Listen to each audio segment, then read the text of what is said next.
Hey everyone, and welcome to this explainer. Listen, today we're doing something a little bit different. We are completely ditching that high-level, empty corporate jargon that usually bogs down process management. Instead, we're focusing on something incredibly practical, treating your biggest operational headaches with absolute architectural precision. We're going back to the school of quality improvement tools, and we're zeroing in on how you can immediately transform messy data into crystal clear action. Let's get into it. So, think for a second about that one recurring nightmare in your day-to-day operations. You know the one, right? Maybe it's those software bugs that just keep returning no matter how many times you patch them. Or maybe it's customer wait times that stubbornly refuse to shrink. Or a manufacturing defect that randomly spikes every few weeks.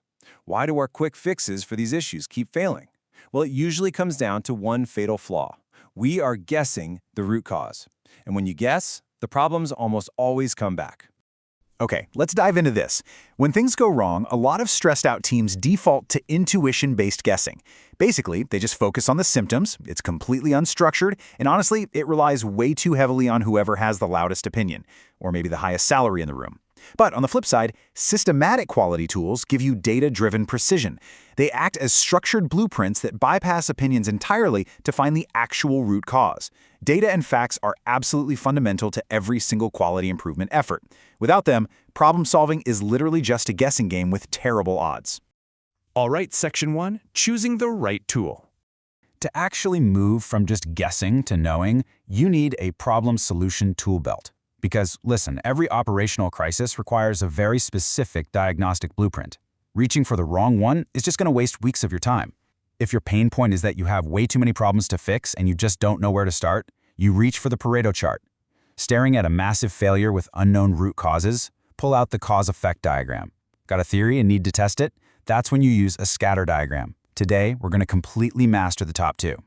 Think about it like an actual physical hammer and wrench.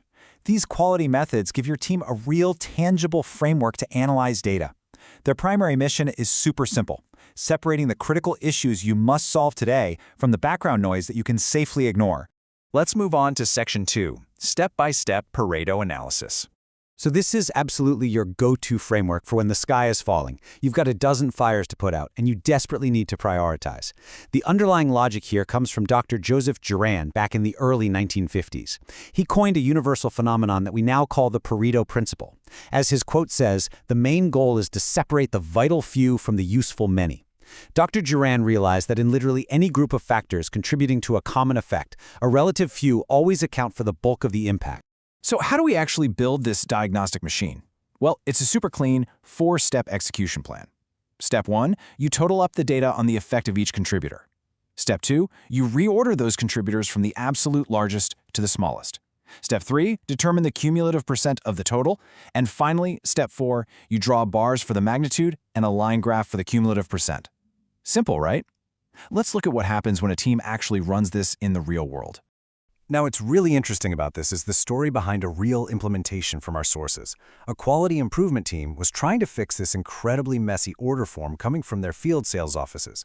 This form had 18 different items on it, designated A through R, and all of them were generating errors. Without data, they would have tried to fix all 18 items at once, which would be a massive, costly nightmare.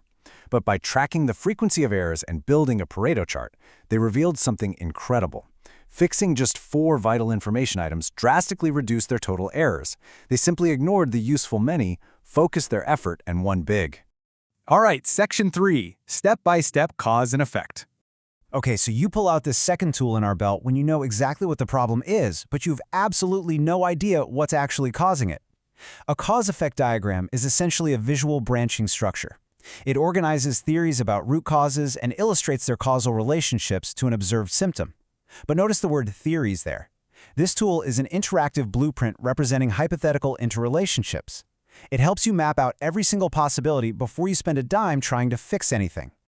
To make sure you don't accidentally overlook a potential cause, you use these standard categories as the main branches of your diagram.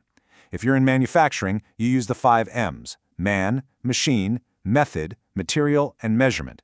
But hey, if you're in services, you use the 5 P's: people, process, place, provision, and patron. These categories basically force your team to look at the problem from every conceivable angle. Let's see how this builds procedurally. First, you define the observed symptom and pop it in a box on the far right.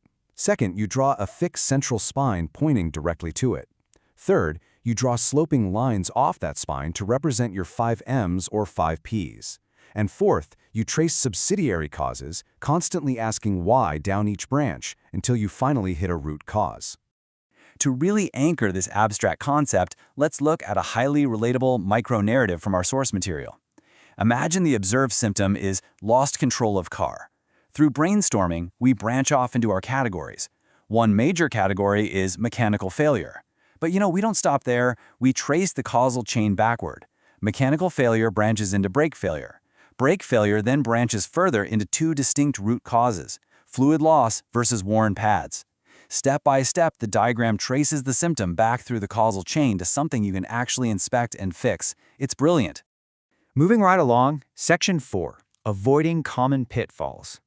Now that we actually know how to build these tools, we've got to avoid the classic anti-patterns that teams always seem to fall into. The absolute biggest trap? Confusing theory with fact.